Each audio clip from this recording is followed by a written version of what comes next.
Olá, olá pessoal, tudo bem com vocês? Hoje então a gente vai falar sobre um tema um pouquinho diferente, não muito técnico, mas talvez você esteja passando por esse momento aí, você que é QA, está trocando de time agora ou até já trocou de time, né? E tem essa dúvida, né? Esse, essas questões que envolvem o momento de troca, né? Troquei de time, e agora? Já parou a pensar a quantidade de pontos a ser analisados quando a gente faz essa troca, quando a gente inicia no novo time, vários pontos que a gente conhece, a gente não conhece, os desafios que a gente vai enfrentar, o que a gente precisa estudar.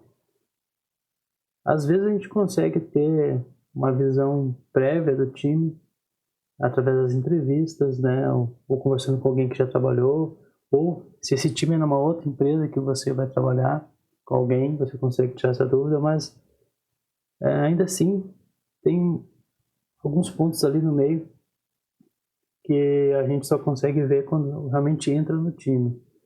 Mas eu passei por essa situação há pouco tempo e resolvi elaborar aqui algumas perguntas, alguns pontos que eu acho interessante compartilhar com vocês, que pode ajudar você nesse momento de transição. Bom, vamos lá. Eu preparei aqui um mapa mental com três pontos. Eu separei em 3 pontos. O primeiro, então, modelo de trabalho. O segundo é produto e o terceiro é stack. Esse terceiro aqui, botei stack, mas não se preocupe com o nome, é só para vocês se acostumarem, talvez se alguém ainda não ouviu falar. Se fala muito de stack, né? Qual stack que o time trabalha? Nós trabalhamos com uma nova stack, mas nada mais é do que o conjunto de tecnologias e ferramentas que aquele time trabalha. Então, esse é o real significado aí da stack. Bom, quando a gente vai participar no processo de troca, então eu botei esses 3 pontos para você levar em consideração na hora de avaliar. Não que isso seja um impeditivo, mas sim você também traçar uma estratégia de como vai alcançar os seus objetivos aí logo na entrada do time novo. O primeiro ponto que eu vou falar é sobre modelo de trabalho. E aqui eu separei em 2. Tradicional e ágil. Provavelmente vocês já ouviram falar também desses 2 tipos, né?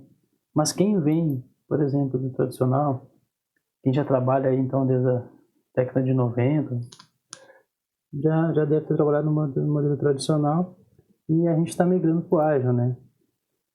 É difícil hoje tu pegar um time aí que não tenha trabalhando com algum método, algum processo que segue essa linha. Mas por que eu botei esses 2 pontos? Porque para algumas pessoas isso pode ser algo novo, pode ser um ponto que tu tem ainda que experimentar, né? Porque é uma diferença bem grande entre trabalhar com modelo tradicional e modelo ágil. E se tratando do nosso papel como QA, testador, a mudança também é bem relevante, né? Ou seja, a gente, citando alguns exemplos, né? A gente trabalha desde o início do desenvolvimento do software, a nossa postura muda, a gente trabalha mais a prevenção de bugs, não mais para encontrar, né? Ou seja, só reportar bugs, a gente trabalha na prevenção. Então, é um trabalho totalmente diferente. Você tem que se expor mais, né? Durante o trabalho, durante as atividades. Dependendo, você também tem cerimônias, né? No modelo ágil tem umas cerimônias onde você também precisa expor as suas ideias. Então, é um trabalho mais proativo, digamos assim, do que na maneira tradicional onde a gente esperava aquela coisinha pronta chegar para a gente poder testar. Então, para alguns isso pode ser algo novo, pode ser algo que a pessoa não tem tanta facilidade ainda. Então, é bom levar em consideração se o seu time trabalha, esse time que você vai trocar trabalha no tradicional ou o ágil, beleza? Segundo ponto, eu botei produto. Por que eu botei produto? Porque em qualquer troca, né?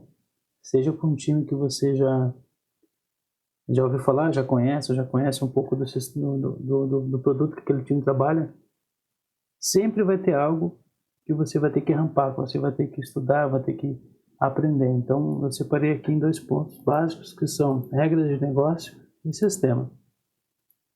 Então, independente se você já trabalhou com um produto parecido, já trabalhou com um sistema parecido com o que esse time novo trabalha, isso aqui sempre a gente vai ter que estudar, vai ter que aprender, vai ter que rampar, né? Então vai ter que adquirir esse conhecimento. Então isso aqui é inevitável. A gente sempre que vai ter que correr atrás, né? Então eu separei esses dois aqui para o item de produto. E o terceiro, aqui sobre a stack, eu separei algumas perguntas, tá?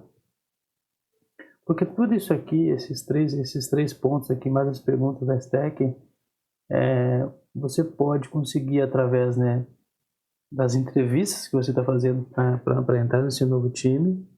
Né? Se você, por exemplo, né, o time trabalha no modelo ágil, geralmente tu já faz uma entrevista com o próprio time que vai trabalhar com você. Então, você pode levar essas questões todas ali e perguntar. Isso já te ajuda aí, né, nessa estratégia, na tomar decisão se você está indo para o caminho certo ou não. Mas, se tratando de stack, eu separei aqui 5 perguntas que eu acho bem importantes você fazer, ou você ter essas informações antes, né, de optar.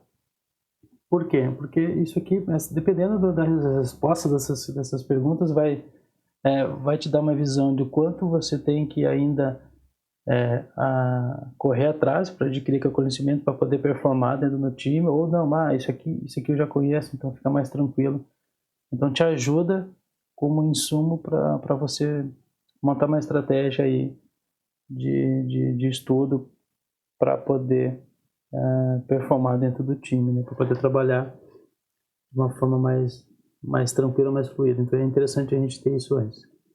Vamos começar aqui então falando qual linguagem de programação. Porque eu estou falando aqui, você vai trocar de time e, por exemplo, você vai começar uma automação de teste nesse time ou vai dar manutenção para esses testes automatizados, caso já tenha.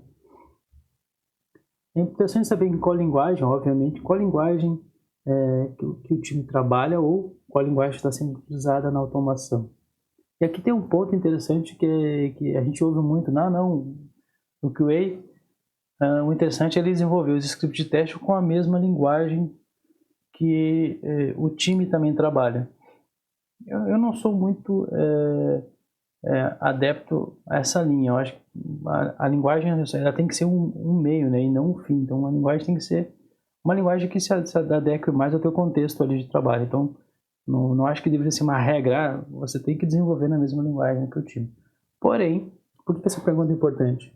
Digamos que você trabalhe com Java ou trabalhe com Python e esse time trabalha com outra linguagem. E pode ser que tenha alguma restrição, alguma regra lá, ou alguma, como é que eu posso dizer, algum padrão que eles adotem. Não, aqui a gente, o padrão é trabalhar com a linguagem tal. E talvez, não que isso seja impeditivo, né? Mas talvez você não tenha essa bagagem. Então esse é um primeiro ponto que você vai ter que correr atrás aí para poder realizar o seu trabalho. Então a linguagem de programação é importante você saber. Beleza? Claro que essas perguntas aqui parecem bem óbvias, né? Mas é importante a gente se atentar antes. Beleza, sabemos a linguagem e com base nessa resposta de qual linguagem, a gente também precisa saber qual o gerenciador de dependência que o pessoal usa com essa linguagem. Tem linguagem que trabalha com mais de um, e aí vem de novo, talvez você, por mais que você trabalhe na linguagem que o time trabalha, mas o gerenciador de dependências não é o mesmo que você está acostumado a utilizar. Por exemplo, pode acontecer, vamos pegar o exemplo do Java, né? Você pode trabalhar com Maven ou com Gradle e talvez você não esteja acostumado com os dois. Então é mais um item que você tem que colocar na sua lista, Vou ter que correr atrás disso também, beleza? Qual banco de dados? Seria a terceira pergunta. Por quê? Porque agora nós temos também, né, bancos relacionais, não relacionais, então isso também pode ser um item novo para você. Chega num time e trabalha lá, por exemplo, você é acostumado a trabalhar com Oracle e chega no outro time e o pessoal está trabalhando com outro banco, por exemplo, que não é relacional. Então, a maneira de você conectar, você fazer as consultas é um pouco diferente. Então é bom você saber qual banco de dados esse time trabalha. Próxima pergunta.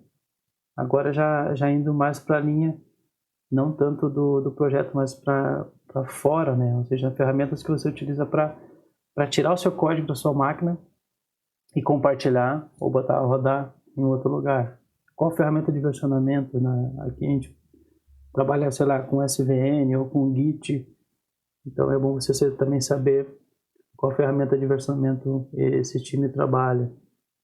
E por último, né, não menos importante, qual ferramenta de repositório deploy?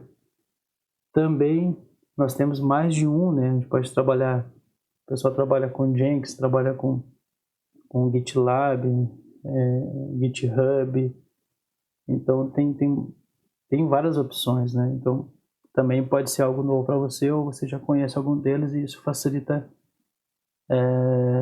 na sua estratégia de como você vai atuar dentro desse time. Então eu fiz aqui um resumo de pontos que eu acho importante você ter em mãos, ou você adquirir isso aí durante essa troca de time, tá certo?